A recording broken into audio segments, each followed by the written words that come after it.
Ça y est, on est bon. Tout le monde est là, tout le monde est prêt.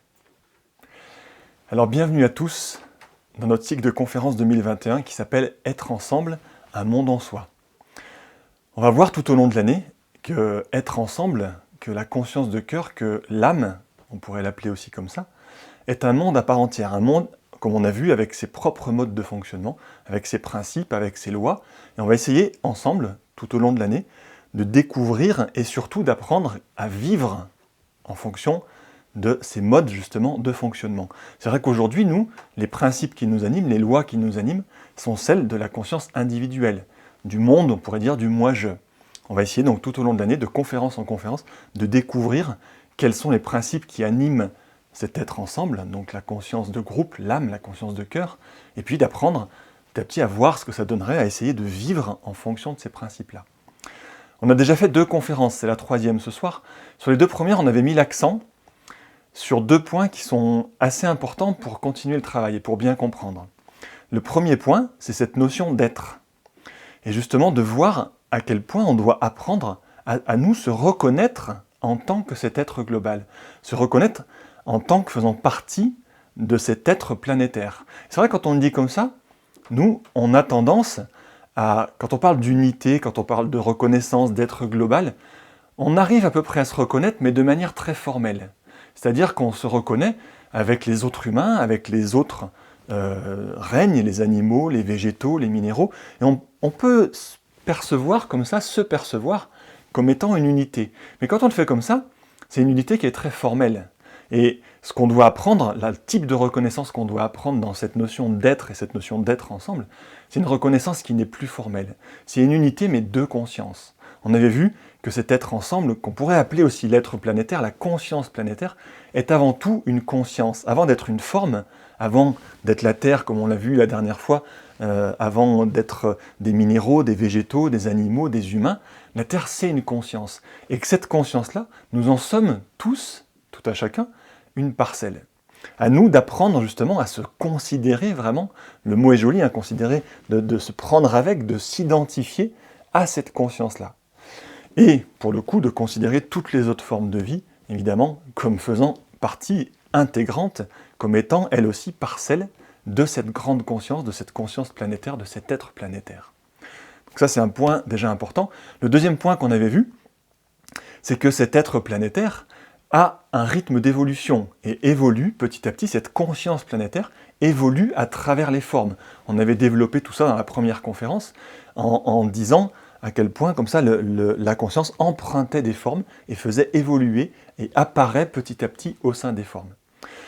Simplement dire pour ça que c'est un ordre d'évolution et que si nous on se sent appelé, on avait parlé d'appel d'être, si on a ressenti cet appel d'être, cet appel à rejoindre cet être intérieur, cette conscience de cœur, c'est pas parce qu'on était des belles âmes, ou qu'on était élus, ou des messies, ou des choisis, ou le sommet comme ça de la race humaine. Il n'en est rien du tout, c'est simplement parce que c'est dans l'ordre des choses. Et qu'il faut bien comprendre que c'est la conscience du 5e règne, qui est le règne de l'âme, le règne de l'être ensemble, qui est en train d'émerger au sein du 4e règne, au sein de la conscience individuelle, de la conscience humaine. Donc c'est vraiment une progression qui se fait, et qui appelle toute l'humanité, petit à petit, de plus en plus présent, à rejoindre cet état de conscience. Alors c'est bien beau de le percevoir, c'est bien beau de le comprendre, on arrive un petit peu à le concevoir, mais évidemment qu'il va falloir aller plus loin, que là on a déjà fait 2 conférences sur ce thème-là, la 3e c'est vraiment temps de rentrer dans le vif du sujet, c'est-à-dire de rentrer dans le vivant du sujet, et de se demander mais qu'est-ce que ça va donner, c'est quoi le premier pas, quel est le premier principe qui pourrait nous animer si on cherchait à vivre, si on cherchait à rejoindre justement le monde de l'âme. Eh bien le premier pas, le premier principe qui va nous animer, c'est le thème de notre conférence de ce soir, qui s'appelle « Donner le meilleur de soi ». Le premier pas pour vivre en tant qu'âme et pour rencontrer le monde de l'âme, c'est de donner le meilleur de soi. Donner le meilleur de soi, ça nous parle de plusieurs choses. Et c'est vrai que si on veut rencontrer un monde, si on veut comme ça vraiment vivre en tant que ce nouveau monde, il va falloir qu'on s'y donne, qu'on s'y oublie un petit peu, qu'on puisse aller se donner dans le sens s'y oublier, vraiment s'y consacrer. On va prendre un exemple formel pour bien comprendre. Un exemple, quand on veut découvrir un monde, par exemple, on dit un monde, des fois on parle d'un pays ou d'une culture. C'est vrai qu'on pourrait parler d'un monde, du monde africain, du monde de l'Inde par exemple, ou de l'Amérique latine, du monde brésilien. Je donne des exemples comme ça, chacun prend un petit peu celui qu'il veut, c'est simplement pour qu'on puisse reconnaître le principe. Dans nos vies, peut-être qu'à un moment donné, autour de nous, ou nous-mêmes, on a vu des gens, ou nous, on a vécu un appel pour rejoindre peut-être le monde de l'Inde. On s'est senti appelé complètement par ce monde extérieur, pour le coup. Nous, évidemment, on va s'intéresser au monde plus intérieur. Mais on a quand même reçu cet appel. L'analogie est vraiment intéressante. Alors qu'est-ce qu'on a fait dans un premier temps? Peut-être qu'on a lu des livres sur ce monde-là, sur l'Inde ou sur l'Afrique. Peut-être qu'on a regardé des émissions, on a commencé à se renseigner, à aller peut-être à la bibliothèque, à prendre comme ça pas mal d'informations. Puis on a commencé à développer un imaginaire. On a commencé peut-être à se représenter ce monde, à se représenter ce monde donc d'un pays, d'une culture. Mais bien vite, on se rend compte que ça ne va pas suffire, que le goût, si on veut vraiment vivre à l'africaine ou vivre comme en Inde, vivre à l'indienne, les livres et la connaissance et puis l'imagination, ça ne va pas suffire, évidemment. Ça n'a pas de goût, ça n'a pas vraiment de saveur, on ne peut pas rentrer complètement dans ce monde. Qu'est-ce qu'on fait? Il va falloir se déplacer, il va falloir y aller, il va falloir faire le voyage. On fait le voyage, on arrive sur place, là à nouveau, il va falloir vraiment s'y donner, il va falloir s'oublier complètement pour rentrer dans ce monde-là. Qu'est-ce que ça veut dire s'oublier une fois qu'on est là-bas?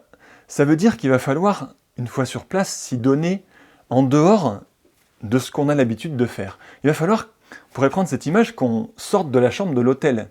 C'est vrai que si on va en Inde et qu'on reste à l'hôtel, à regarder la télé française, à manger des steaks frites au restaurant de l'hôtel, on va évidemment pas découvrir grand-chose.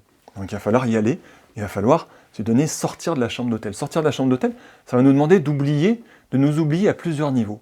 Ça va nous demander de nous oublier, d'abord au niveau presque physique, de notre confort. C'est vrai que dans la chambre d'hôtel, on est bien, il y a peut-être la clim, il y a tout ce qu'il faut. C'est sûr que si on veut découvrir vraiment le monde, il va falloir qu'on sorte. Peut-être que dehors, il fait 40 degrés, qu'il y a une chaleur vraiment comme ça, accablante, on va peut-être devoir prendre un bus pour traverser un petit bout de pays, un bus complètement inconfortable, avec peut-être des routes hyper dangereuses. Et il va falloir qu'on s'oublie. Si on ne s'oublie pas, on retourne directement, on va faire 10 mètres dans la rue, on retourne directement à la chambre d'hôtel. Il va falloir qu'on s'oublie sensiblement, qu'on oublie peut-être au niveau des odeurs, au niveau de ce qu'on va voir, des choses peut-être qui pourraient nous choquer, peut-être même de ce qu'on va manger, de ce qu'on va goûter, simplement nos sens comme ça déjà. Qu'on s'oublie, sinon c'est pareil, demi-tour, vite on rentre, repas assistance, on retourne à la maison. Non, on va passer par-dessus, on va peut-être manger des choses, on va voir des choses, on va sentir des choses, on va vivre des choses comme ça, avec notre sensibilité. Il va falloir qu'on mette notre sensibilité complètement de côté. Et puis s'oublier sur le plan un peu plus mental, au niveau de nos idéaux. C'est vrai que dans notre pays, quand on est à la maison, on a des idéaux, on est même parfois un peu intransigeant là-dessus. Quand on voyage, si on veut découvrir le monde et si on veut vivre dans le monde dans lequel on voyage, il va falloir qu'on oublie jusqu'à nos idéaux. Par exemple, c'est vrai qu'il y a des pays où la notion d'égalité entre hommes-femmes, par exemple, ça peut peut-être nous choquer par rapport à l'éducation des enfants, par rapport au travail des enfants, par rapport peut-être à la religion. C'est vrai que nous, on peut défendre des idéaux de laïcité quand on est en France. Dans certains pays, il va falloir qu'on les oublie, qu'on les mette de côté pour pouvoir découvrir et vivre selon ce pays. Peut-être avec la corruption, la justice, les exemples vraiment ne manqueraient pas. Et on va pouvoir le vivre si on oublie tout ça, si on le met de côté. C'est un peu, il y a une image qui est rigolote, c'est une émission qui est passée à la télé il y a quelques temps, qui avait fait pas mal de succès, qui s'appelait Nu et culotté. C'est deux jeunes qui partaient en voyage, littéralement, alors pour eux, nus sur le plan physique, et qui cherchaient comme ça à découvrir, à rencontrer un monde. Mais l'image, elle est sur le plan physique, mais c'est intéressant de voir que nous, quand on voyage comme ça, si on veut découvrir et vivre ce monde-là, vivre l'Inde, vivre l'Afrique ou vivre le Brésil, il va falloir nous aussi, on voyage complètement nus et culottés. Qu'on voyage en se dévêtissant de absolument tous nos conforts, de se séparer de notre confort physique, de notre sensibilité, de nos habitudes, de notre stabilité à notre émotionnel, et puis de tous nos idéaux. Et bien pour découvrir et pour vivre dans le monde de l'âme, c'est exactement la même chose. Et si on regarde bien, si on a vraiment reçu, nous, cet appel d'être à un moment donné, dans nos vies, on a ressenti, comme ça, on avait un peu développé ça la dernière fois, on a ressenti un appel intérieur, on a ressenti l'existence et la présence d'un monde en nous, un monde plus de l'âme, un monde plus de conscience. C'est la même chose, il va falloir qu'on voyage nu et culotté. Et si on regarde bien, on a commencé pareil, on a commencé peut-être par aller voir qu'est-ce que c'est que ce monde de l'âme, le monde de la spiritualité. Peut-être qu'on a pris des livres, on a écouté des conférences, on a commencé peut-être même à aller faire certains enseignements, et puis on s'est fait une représentation, un imaginaire de ce monde petit à petit. Simplement, on voit bien que c'est pareil, ça suffit pas. On va être appelé à vraiment, pour le coup, à sortir de notre chambre d'hôtel, à faire le voyage, à aller vraiment rencontrer le monde de l'âme. Et pour nous, c'est pareil, il va falloir qu'on sorte nu. Il va falloir, pour sortir de la chambre d'hôtel, il va falloir qu'on laisse complètement, comme ça, tous nos habits, c'est une image bien sûr, mais nos habits à l'hôtel. C'est quoi les habits dans le travail de méditation, méditer nu, aller rencontrer le monde de l'âme dans le travail spirituel? Le faire nu et culotté, qu'est-ce que c'est? De quel habit on parle là pour le coup? C'est quoi qu'il va falloir, en quoi il va falloir s'oublier, de quoi vraiment ça parle? C'est quoi nos habits du point de vue de l'âme? L'âme, il faut bien comprendre que quand on dit l'âme qui s'incarne, l'âme s'incarne, elle prend des habits, elle revêt des vêtements. On appelle ça l'aura, nous. Mais l'âme, complètement, elle s'habille de 3 couches. Elle s'habille d'une couche physique, de son corps physique, d'une couche émotionnelle, sensible, et d'une couche mentale. Et bien nous, sortir nus, aller rencontrer le monde de l'âme, voyager dans le monde de l'être ensemble, ça va nous demander d'enlever notre couche physique. C'est-à-dire que pendant notre méditation, pendant notre travail spirituel, d'enlever complètement l'importance qu'on donne à l'aspect physique, de comment je suis assis, de comment je médite, avec qui, dans quel cadre, sur quelle chaise, dans quelle position, et j'ai mal au dos, et il fait froid, et il fait chaud, et j'ai envie de faire pipi, et puis il y a du bruit dehors, et puis tout ce qui est de l'ordre du cadre physique, c'est exactement pareil. Il va falloir qu'on arrive à l'oublier, à s'oublier, nous, de notre identification, de notre cadre physique. Il va falloir s'oublier émotionnellement. C'est vrai que quand on médite, parfois on ferme les yeux, puis je suis en colère aujourd'hui, ça va pas, ou je suis triste, ou je suis stressé, j'aime bien méditer avec ces gens là dans ce cadre, ou j'aime pas trop méditer là, cette méditation guidée là, j'aime pas sa voix, ou tout ce que ça nous fait émotionnellement, tout notre bagage émotionnel, il va falloir qu'on l'oublie, qu'on le laisse justement dans la chambre d'hôtel. Et puis, il va falloir qu'on se dévêtisse de la 3e couche, c'est un peu comme si on sortait comme ça de notre aura, de nos corps, on doit se hisser au-delà de la 3e couche, du mental concret, de nos idéaux, de nos connaissances du monde spirituel, tout ce qu'on a lu, tout ce qu'on a appris pendant qu'on médite, et telle connaissance, et j'ai lu dans tel livre que, et ceci le Christ, et de tel maître, et de tel enseignant, et de tel gourou, tout ça, c'est pareil, ça doit rester à l'hôtel. Ça doit sortir pour qu'on puisse passer cette porte, pour qu'on puisse rejoindre le monde de l'âme. C'est un peu, si on voyait cette aura là, si on voyait tout ça, il faudrait se le représenter un peu comme le bibendum énergétique. Un bibendum énergétique qui fait qu'on ne peut pas sortir de la chambre d'hôtel, qu'on ne peut pas passer la porte. Ça rappelle complètement la phrase dans la Bible, dans l'Évangile de Matthieu, qui dit qu'il est plus facile à un chameau de passer par le chat d'une aiguille qu'à un riche de pénétrer dans le royaume de Dieu. C'est exactement ça, simplement, on s'est arrêté sur cette notion de richesse, peut-être très formelle, peut-être une richesse factuelle, d'objets, d'argent, mais c'est quoi notre richesse, nous? Si on se regarde bien dans le monde individuel, quelles sont nos richesses? C'est toute l'accumulation de nos habitudes physiques, de notre représentation, de comment on médite, dans quelle posture, de nos habitudes, de notre cercle, de notre aura sensible, émotionnelle, personnelle, et c'est la richesse mentale de toutes nos connaissances, de tout ce qu'on a acquis, de tout ce qu'on a pu, comme ça, accumuler de connaissances spirituelles dans notre vie. Et on voit bien que c'est pas du tout facile de se séparer de ces richesses. On voit bien comment on y est attaché. Ces richesses, elles constituent, c'est ce qu'on a accumulé, qui a développé la personnalité. Elles constituent, on est identifié complètement à la personnalité, c'est l'accumulation de nos expériences, de nos richesses, de nos représentations, de nos connaissances. Et on en a une peur bleue tellement on y est attaché. C'est pas du tout facile de sortir de la chambre et de se dévêtir comme ça. On a une peur bleue parce qu'on est identifié, on voit bien d'ailleurs même sur le plan physique, de s'imaginer juste sortir nu physiquement dehors pour aller faire du stop au coin de la rue, sans papier, sans carte d'identité, sans argent, mais on en a une peur absolument incroyable. On a peur de perdre l'image qu'on a de nous, de perdre la représentation qu'on a de l'individu, parce qu'on est identifié complètement à ça. C'est ça nos richesses. Et c'est très difficile d'en sortir. C'est comme si un peu, finalement, l'âme, elle a pris ses vêtements, et puis elle y est tellement identifiée, elle s'est tellement identifiée à ça, qu'on ne sait pas trop comment en sortir, on est un peu prisonnier, un peu bloqué dedans. Il y a un terme en ce moment qu'on entend dans les médias que je trouve vraiment intéressant, qui parle d'assignation identitaire. Alors qui est employé pour parler de gens qui sont assignés, qui sont identifiés à une communauté, à une religion, à une ethnie, mais de nous voir que nous aussi finalement on est assignés à notre identité. C'est comme si on est prisonnier, on est bloqué, on a du mal à sortir de cette identité. Et pourtant, c'est ça qu'on va devoir faire pour se donner. C'est ça qu'on va devoir laisser au vestiaire pour vraiment rentrer dans le monde de l'âme, vivre en tant qu'âme. Il va falloir déjà se dévêtir de tout ça. Bon, pas facile, mais quand on y réfléchit quand même, on sait déjà un petit peu faire. C'est vrai qu'on sait déjà se donner. On se donne à notre travail, on se donne à notre famille. On peut se donner peut-être à notre passion, à du sport, à de la musique. On peut se donner à un projet, à quelque chose dans l'ordre peut-être de l'humanitaire. On sait déjà s'oublier. C'est quelque chose qu'on sait faire. Donc bon, ça devrait aller. On se concentre, on médite, on s'oublie un peu ces différents corps comme ça. Et puis on va rentrer dans le monde de l'âme. Ça ne devrait pas poser trop de problèmes. En méditant, oui, effectivement, on arrive à sortir peut-être de ces corps, mais il y a quelque chose qui bloque, il y a quelque chose qui nous retient en arrière. On arrive à sortir de l'individu, de la bulle, de l'aura individuelle, mais on n'arrive pas vraiment à rentrer dans le monde de l'âme. C'est comme s'il y a quelque chose qui retient vers le bas. C'est bizarre, pourtant on s'est oublié complètement, on sait déjà faire. Est-ce qu'on s'est vraiment oublié? Est-ce qu'on a tout oublié?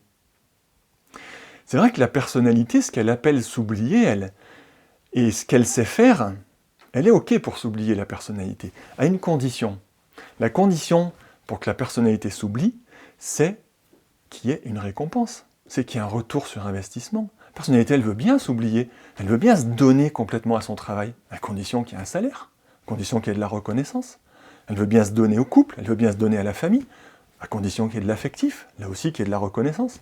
Elle veut bien se donner dans un sport, un programme d'entraînement sportif, elle veut bien se donner à faire de la musique 8 heures par jour, ou du yoga, ou ceci ou cela, à condition qu'il y ait un résultat, à condition que ça lui rapporte quelque chose. La personnalité, en fait, elle ne s'oublie pas du tout, elle ne sait pas s'oublier. Elle est tout le temps en train de donner pour recevoir. Elle ne sait pas trop faire autrement. Et c'est intéressant de voir ce que ça induit dans notre travail spirituel, nous. Qu'est-ce que ça implique, du coup, de se donner pour recevoir dans le travail spirituel, dans la méditation? C'est quoi qu'on va attendre comme récompense, nous? Et il n'y a pas de honte à ça, on fait tous ça, on commence tous comme ça. Et même, ça dure longtemps, des fois. On va attendre de l'âme, on va attendre du contact avec l'âme, que ça nous apporte, que ça résolve, par exemple, nos problèmes de santé. Je suis malade, ou ça va pas, ou j'ai ceci, ou j'ai cela. Je vais méditer, on sait que l'âme a un pouvoir guérisseur, je vais me donner comme ça, puis ça va, j'espère que ça va me guérir. Ça va me donner, peut-être m'apporter des choses, j'attends que l'âme me donne de la sérénité, de la zénitude, que l'âme m'apporte de la paix intérieurement. J'attends de l'âme, je veux bien me donner à l'âme, à condition que ça résolve mes problèmes personnels, mes problèmes relationnels, avec mes enfants, avec mes voisins, avec mon patron. Je veux bien me donner à l'âme, à condition que ça m'amène de la connaissance, que ça m'amène pour moi du sens à ma vie, éventuellement, que ça m'amène du pouvoir. Et comme ça, on a une panelle de choses, sans s'en rendre compte, parfois inconsciemment, qui est le fonctionnement de la personnalité, qui attend complètement une récompense. Alors, c'est intéressant de le voir, hein, encore une fois, il n'y a pas de honte à ça, mais il faut vraiment apprendre à en être conscient. Qu'est-ce qu'on attend, nous, du travail spirituel, de la méditation, qui fait que c'est ça qui nous empêche justement de faire un vrai travail spirituel. Il va falloir qu'on apprenne à renoncer à nos richesses, à ce qu'on a accumulé, et à renoncer à nos désirs d'enrichissement personnel, de tout ce que l'âme devrait ou pourrait m'apporter. Ça donne envie tout ça, du coup, on va perdre ce qu'on a, on va rien y gagner, en fait, on va perdre pour perdre, en fait, se donner le meilleur de soi, c'est un peu perdre pour perdre. C'est intéressant de voir comme la personnalité est très binaire, en fait. On a un fonctionnement de personnalité qui est vraiment binaire, qui est de l'ordre de soit je perds, et ça ne m'intéresse pas, soit j'ai quelque chose à y gagner, éventuellement, ça m'intéresse. En fait, on ne sait pas bien faire autrement, la personnalité. Il va falloir qu'on apprenne à comprendre que c'est perdre pour gagner. Que se donner le meilleur de soi, c'est perdre pour gagner. On vient de dire qu'il n'y avait rien à gagner, qu'il n'y a pas, justement, il faut enlever le désir d'enrichissement personnel. Oui, il n'y a rien à gagner personnellement, mais bien sûr que si, il y a à gagner. Quand on se donne, il y a quelque chose à gagner. Ce qu'il y a à gagner dans se donner, mais ce qui va gagner, c'est l'âme en nous. C'est l'âme qui va gagner du terrain, c'est l'âme qui va commencer à reprendre sa place, qui va poursuivre son expansion en nous. L'âme qui va gagner de la place, qui va gagner vraiment de la conscience d'elle-même en nous, et qui va pouvoir commencer à donner. L'âme qui donne, qu'est-ce qu'elle donne, l'âme ? L'âme, elle donne ses 3 qualités fondamentales. L'âme, elle va nous donner la vision de groupe. L'âme, elle va commencer en nous à donner une vision de groupe, à percevoir, on parle souvent d'un plan, on parle d'évolution, on a parlé d'un grand développement de conscience à travers les formes. Mais si vraiment on se donne, on va commencer petit à petit, alors par petites bribes, par petites choses, mais on va commencer à repérer, à comprendre, à voir ce plan en action. On va commencer à sortir, si on perd notre vision et notre plan personnel, nos visions personnelles est très limitées, on va commencer peut-être à voir plus grand, à voir quelque chose de groupe. Donc c'est vraiment perdre la vision individuelle, personnelle, pour commencer à gagner de la vision de groupe. L'âme, elle va donner en nous l'amour de groupe. L'âme, elle va commencer à percevoir cette unité dont on parlait au début. Elle va commencer, si on s'y donne, à amener en nous une perception vraiment d'unité, une perception de fraternité, on appelle même une fraternité terrienne. On va commencer à percevoir que toute forme de vie sur Terre, c'est une même famille, c'est une même histoire. Et si on oublie un peu, nous, notre fonctionnement de l'amour affectif, de ce que j'aime pas, de ce qui est bien, de ce qui n'est pas bien, on va commencer à percevoir peut-être beaucoup plus quelque chose de l'unité. Perdre notre amour affectif individuel pour gagner de l'amour de groupe. Et puis, l'âme, ce qu'elle va donner, c'est de l'intelligence de groupe, de la vision de groupe, de l'amour de groupe, de l'intelligence de groupe. L'intelligence de groupe, on commence à en parler formellement. On parle d'intelligence collective, on entend des démarches comme l'Université du Nou, par exemple, qui travaillent par rapport à ça. On voit que l'intelligence du groupe, elle est supérieure à l'intelligence des individus qui le composent. Comme si le groupe en lui-même, formel, avait une intelligence propre, ce qui est le cas. On commence à le voir, on commence à le savoir. Et bien c'est encore le degré au-dessus. L'intelligence de groupe, vraiment, c'est l'intelligence de conscience de groupe. L'être planétaire, qu'on avait appelé Tellus la dernière fois, pour le nommer, pour se représenter une conscience réellement, a une intelligence. Une intelligence, mais qui est beaucoup plus lumineuse, beaucoup plus grande que la nôtre individuellement. Et qui va, si on s'oublie évidemment, si on se donne, qui va pouvoir commencer peut-être à nous toucher, à toucher l'humanité. C'est vraiment important dans cette période. On est dans les énergies béliers, c'est le premier temps de l'année, le printemps. On avait vu il y a 2 ans dans notre cycle de conférences, comme le printemps, et notamment le signe du bélier, est un signe qui se travaille, une énergie qui se travaille sur le plan mental. C'est le début de toute chose, le début de tout changement, de tout progrès. De comprendre que dans le travail spirituel, le premier pas, il est de faire ce silence et de faire ce nu, de se dépouiller de cette aura mentale individuelle, de rendre le mental nu, de rendre le mental, on pourrait le dire, on entend des fois, le mental négatif. Le mental négatif, c'est quand on a arrêté de le charger de tout ce qui est de l'ordre de la connaissance, de la représentation du monde formel. Et de s'imaginer que le mental, l'intelligence de l'être, de la conscience planétaire, elle est positive. Si on rend le mental négatif, alors que l'intelligence planétaire est positive, il va y avoir contact, ça va commencer à se rencontrer, à s'attirer, ça va commencer à amener des idées d'ensemble, à amener des choses qui vont être peut-être des choses intéressantes de la créativité d'ensemble, de l'intelligence de groupe à travers l'humanité. Si le mental, il est positif de l'humain, et que le mental de l'être planétaire, il est positif, c'est comme des aimants. Automatiquement, ça se sépare, ça se repousse. Donc c'est vraiment important de se rendre compte et de s'imaginer là que c'est perdre mon intelligence, mon mental concret, personnel, pour gagner de l'intelligence, de la lumière de groupe. Ça pourrait se résumer, tout ce que je viens de dire là, de ce que l'âme gagne, de ce que l'âme donne en nous. On pourrait voir finalement que c'est perdre de notre individualité, perdre de notre... On voit que c'est en 2 sens, c'est perdre de l'individualité, de la personnalité, de l'importance de la personnalité, pour gagner de la conscience et vraiment de cette notion d'être ensemble, d'âme, qui va commencer à se gagner en nous. C'est un peu une notion de sacrifier la personnalité, c'est une petite mort de la personnalité pour gagner, pour la vie du groupe, la mort de l'individu, pour permettre la vie du groupe. Quand on le dit comme ça fait vite en nous alerte rouge, avec toutes les dérives sectaires, religieuses, de gourous, tellement entendu parler de suicide collectif, de manipulation, de choses, vraiment de violence psychologique, physique, sexuelle, il y a tellement de choses qui vont autour de ça, de cette notion de sacrifice, que c'est vrai que ça fait un petit peu peur. Et c'est intéressant de clarifier cette position. Sacrifice, ça veut dire se tourner vers le sacré. Simplement, quand on le comprend et quand on le vit de manière très formelle et très factuelle, on le vit de manière extérieure. Ça veut dire qu'on va se sacrifier, si c'est mal interprété, on va se sacrifier à un gourou, on va se sacrifier à une secte, on va se sacrifier à quelque chose d'extérieur en nous. On va se représenter la spiritualité comme étant tel maître ou tel enseignant, telle personne, telle religion, et on va se sacrifier à la forme que ça a pris. Le vrai sacrifice, et celui qui est vraiment important, qu'on le comprenne vraiment bien, c'est un sacrifice qui est intérieur. C'est se tourner vers le sacré parce qu'on le connaît intérieurement. Parce que c'est un point qui est en nous, qui est suffisamment vivant pour qu'on s'y donne. Et il n'est pas question de recevoir aucune autorité et aucun ordre d'une forme extérieure de spiritualité. Certaines formes, certains enseignants, certaines pratiques peuvent résonner avec notre vécu intérieur. À ce moment-là, ça peut nous aider à nous donner. Des fois, on dit au maître à l'intérieur de nous, à la conscience, au cœur en nous.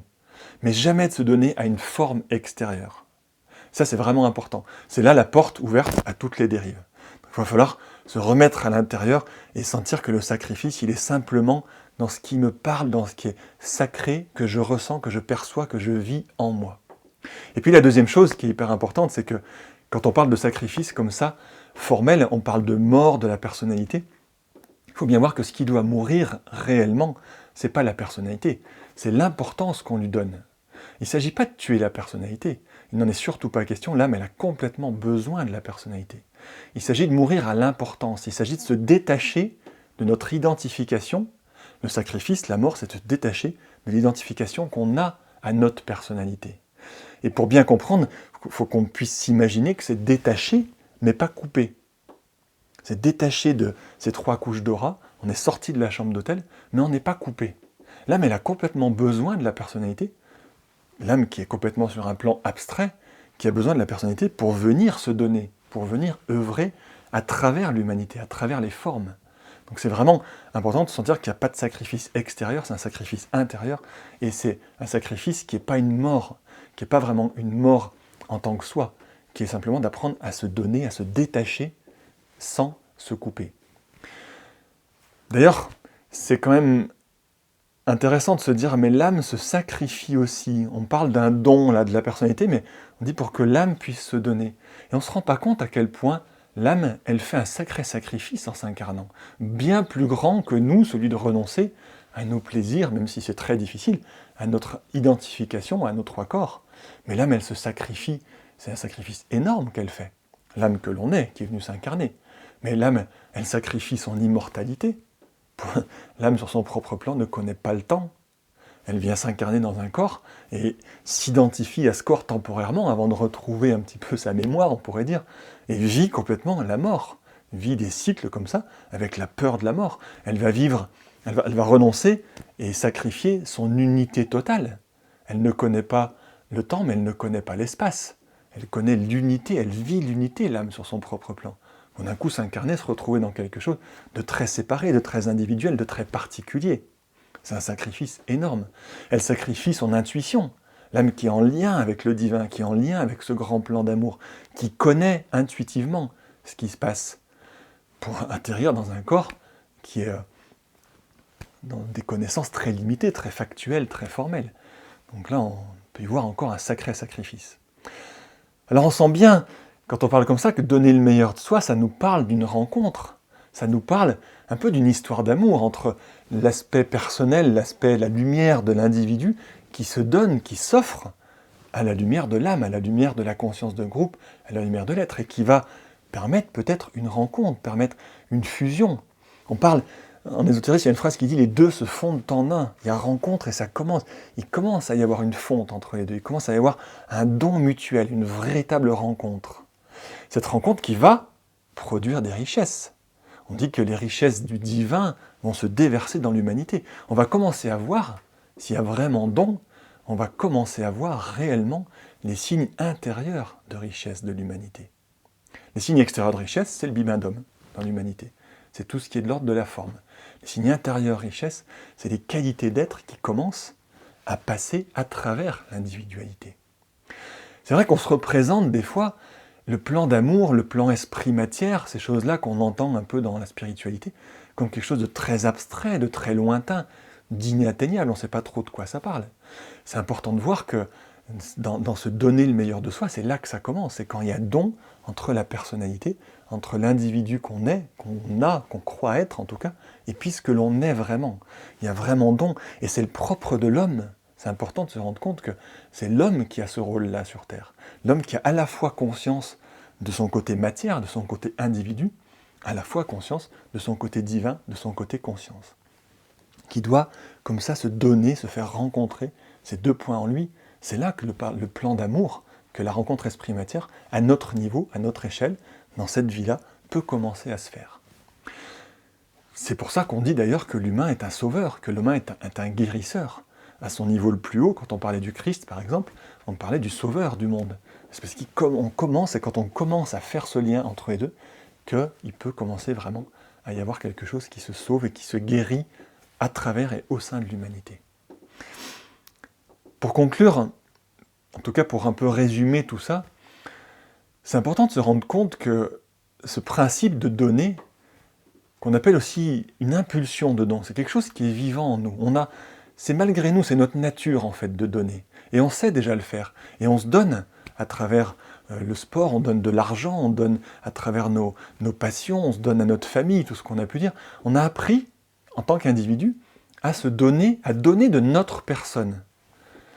On va pouvoir apprendre, en rentrant dans le monde de l'âme, à donner de l'âme, à donner de sa personne, à donner de son âme, à donner de l'âme globale. C'est quelque chose, si c'est suffisamment vivant en nous, si on connaît déjà cette âme, si on s'y consacre, si on s'y oublie, qui va pouvoir comme ça se passer petit à petit. Donner le meilleur de soi, c'est faire le choix de la transparence. C'est faire le choix d'une personnalité qui laisse passer complètement, avec le moins d'obstacles possible, malgré ses défauts. Il ne suffit pas de croire qu'on doit être parfait pour pouvoir laisser passer. On n'est jamais 100% transparent. Mais c'est faire le choix d'essayer d'être transparent aux valeurs, aux qualités, à l'état de conscience de l'âme en nous, de l'âme que nous sommes. C'est faire vraiment ce choix de pouvoir laisser passer. Et c'est important dans nos vies, parce que quand on le dit comme ça peut paraître assez théorique. C'est important de le sentir en nous.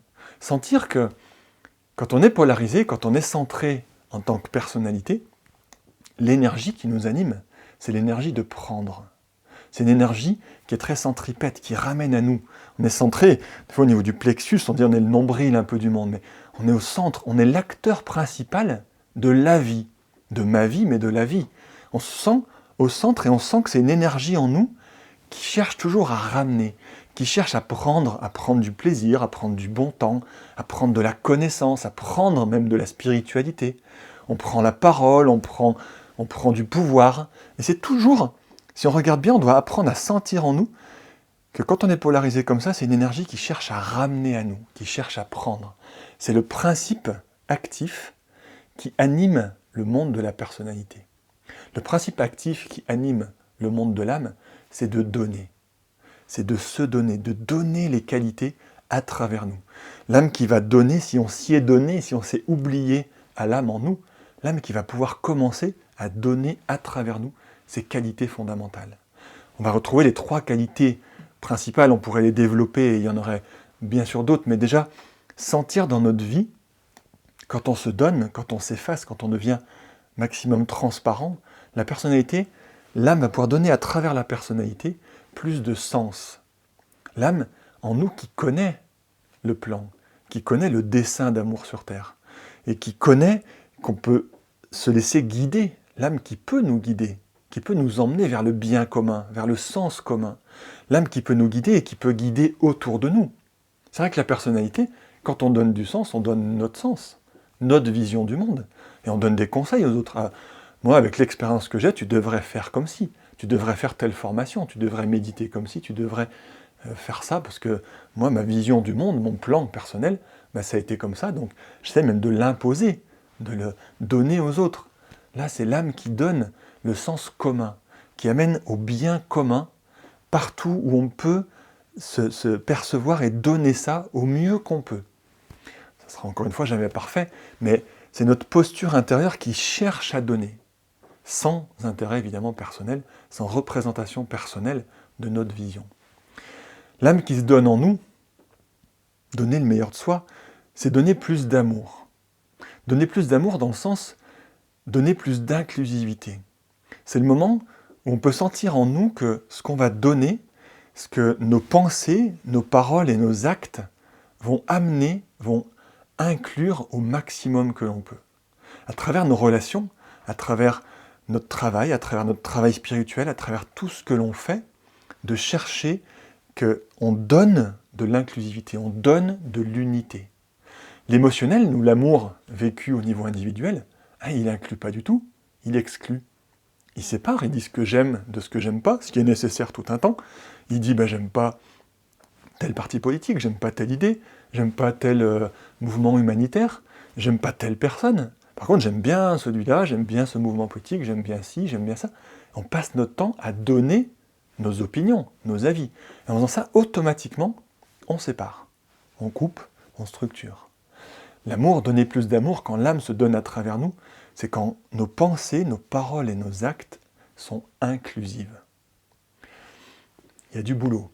On peut en tout cas chercher encore une fois à se positionner, à ce que ça soit cet amour plus grand, cette inclusivité qui traverse, qui passe à travers notre personnalité.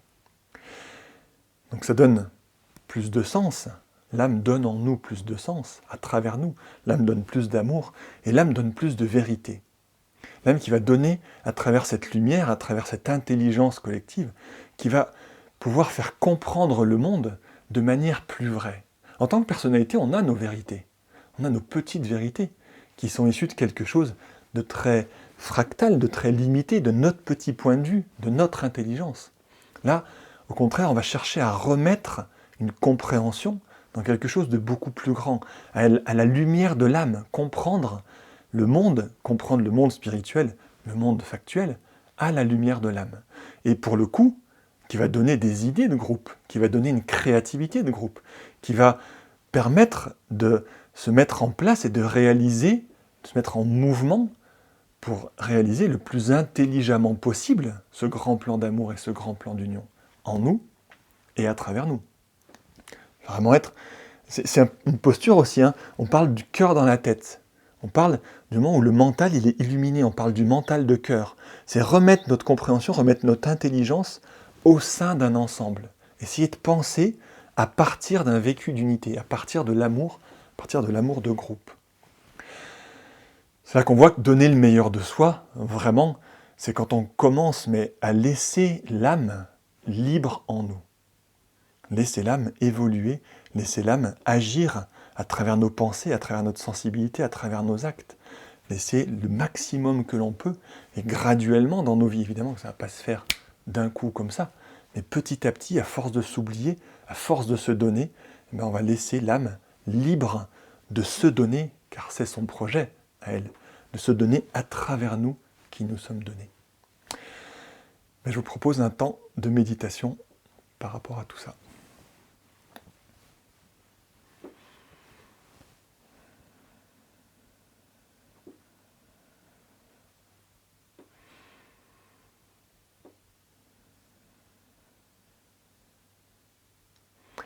On va bien se concentrer au niveau du front,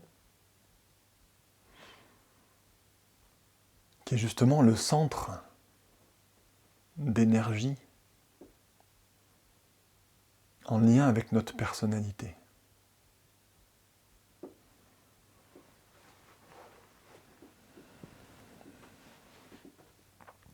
On peut sentir ce centre vivant,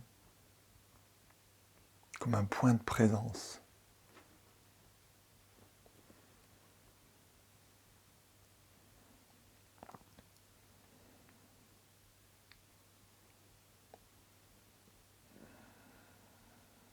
C'est à partir de ce point qu'en se donnant, en imaginant qu'on va dépasser nos 3 couches, nos 3 vêtements de la personnalité, et rejoindre un point de lumière au-dessus de notre tête. Comme on peut oublier notre corps physique, oublier notre sensibilité individuelle, et oublier notre corps mental, notre intelligence concrète, personnelle.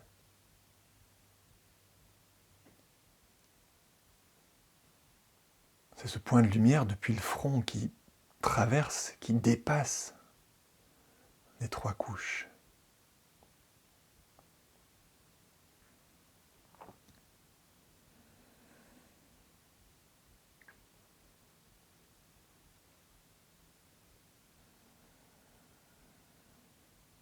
Et en s'élevant au-dessus de ces 3 couches, on prend le temps de rejoindre, de se donner à la lumière de l'âme, la lumière de l'unité fondamentale, de l'être que l'on est véritablement.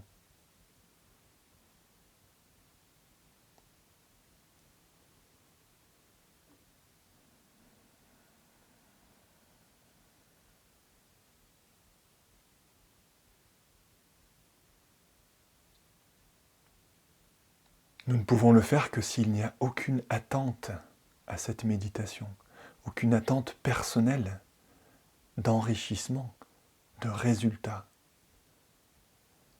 Comme si l'énergie qui nous permet de rejoindre cette lumière en haut, c'est un don par amour, parce qu'on se reconnaît comme unité.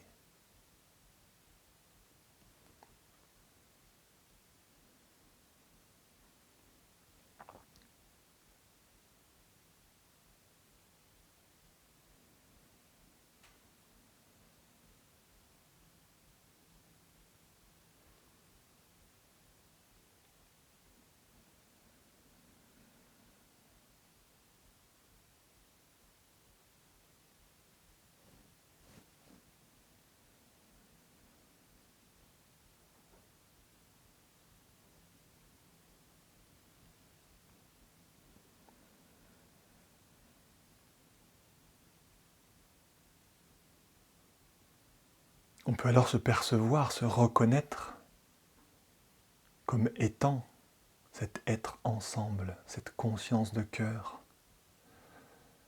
comme appartenant totalement à cette gigantesque conscience.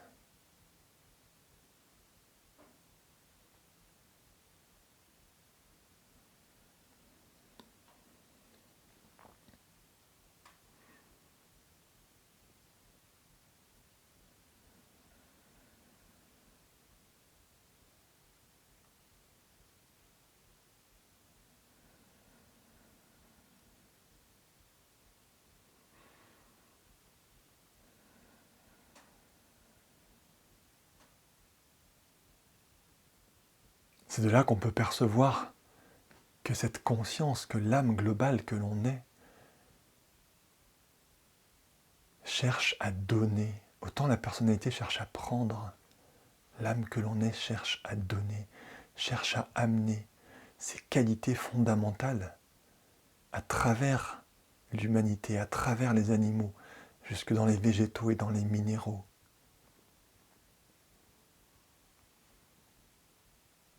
L'âme connaît l'impulsion de donner. Elle le vit.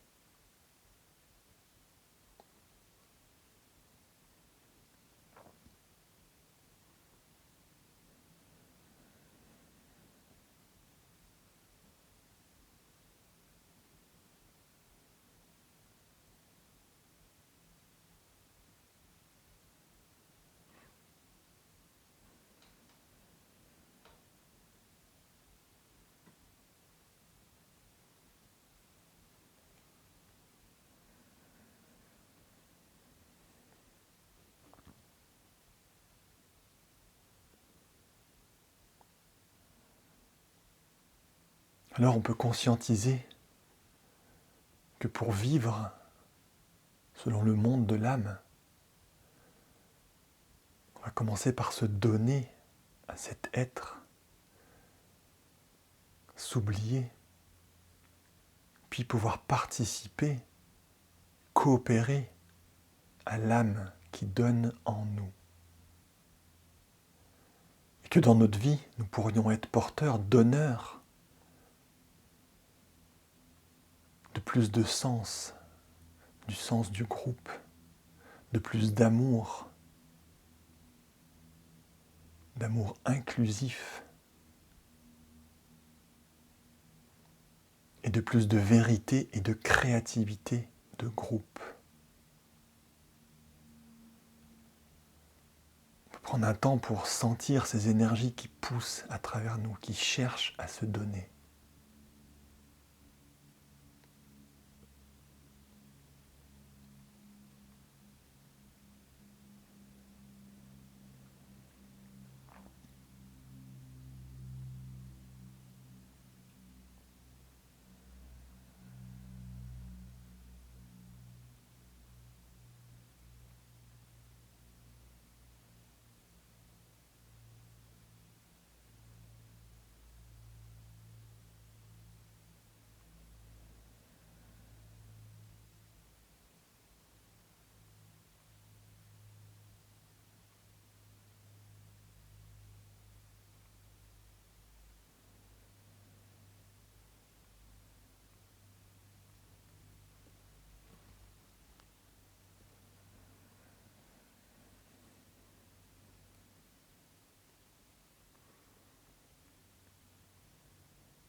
C'est ce à quoi nous sommes invités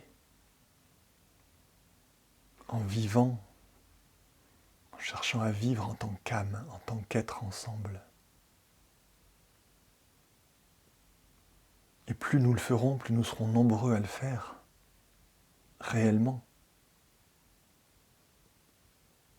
Plus on va pouvoir commencer à voir, et on le voit déjà, les signes intérieurs de richesse au sein de l'humanité.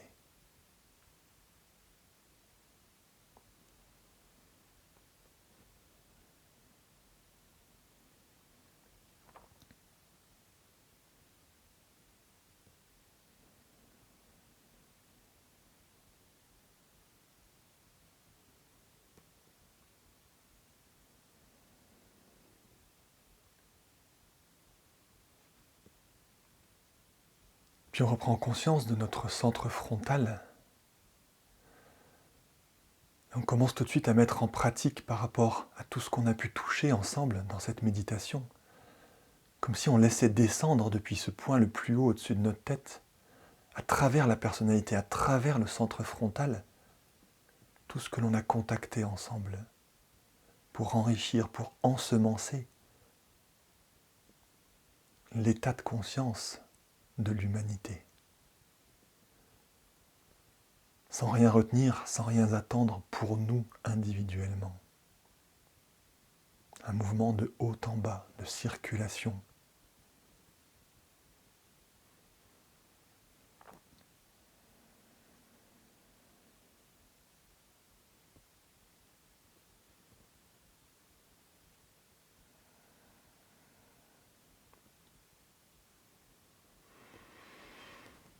Et puis on reprend contact visuel ensemble.